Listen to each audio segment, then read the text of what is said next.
Airbus. Airbus qui est au cœur justement des tensions entre les États-Unis et l'Union européenne.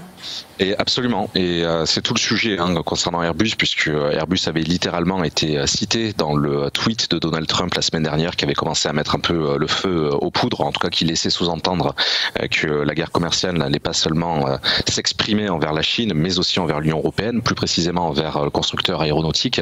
Donc la Commission européenne justement en fait a dressé une liste de produits importés des États-Unis qui représentent environ 20 milliards d'euros et qui pourraient être frappés justement de droits de douane élevés dans le cadre de ce conflit transatlantique autour en fait des subventions liées aux constructeurs aéronautiques Airbus et Boeing.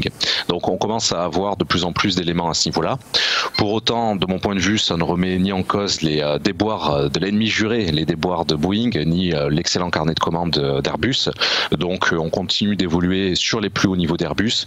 Désormais, il y a 2 points d'achat qui m'intéressent. On avait déjà atteint le premier lors du précédent passage la semaine dernière sur les 115 € et 20 centimes en guise de point d'achat, avec pourquoi pas un renforcement sur les 111,50. Et à nouveau, en guise d'objectif, par contre, ce sont toujours, alors les 119 qui m'intéressent, mais ils sont extrêmement proches, donc c'est pas forcément le niveau le plus intéressant, c'est surtout les 124 € qui m'intéressent. Mais là, attention, c'est vrai que j'avais déjà expliqué la semaine dernière que comme les 124, on ne les a jamais touchés, j'aurais tendance à y aller avec seulement un tiers de mes lignes restantes et de clôturer le 2 tiers, l'essentiel finalement de mes volumes, sur ce premier objectif très proche à nouveau des 119 € l'action.